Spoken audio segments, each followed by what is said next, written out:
is a wake-up call to each and every one of us.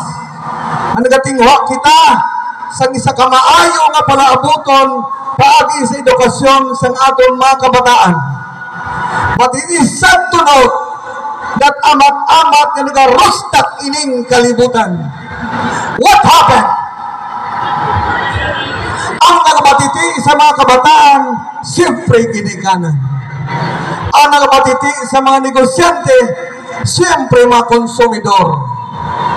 Ang nagabatiti sa mga driver katagiyas ang salakyan, siyempre sumalakay o commuters. Sino ang nagabatiti kag nagatipig sang kalibutan? Nothing.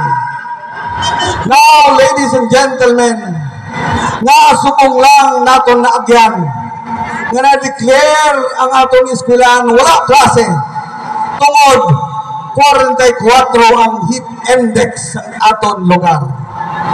Nga man nagabalang-balang ang kalibutan, ano ayhan ang katuyuan sa makagagahom sa sining kalibutan nga amat-amat niya ginasilutan ang mga pumuluyo sa bugos gid nga kalibutan.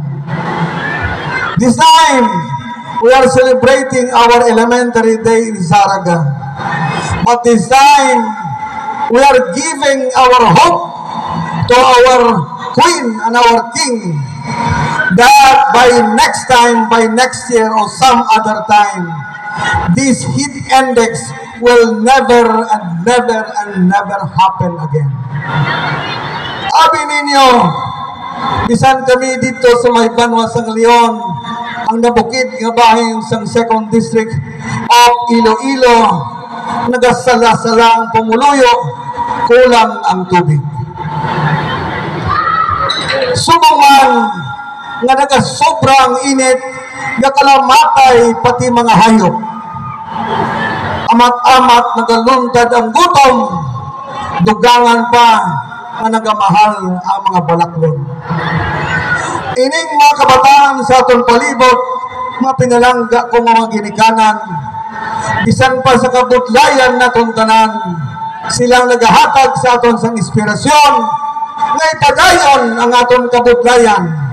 But our earth, our world will not allow us kung hindi naton siya pagtipigan. Let us be a good example, Saraga.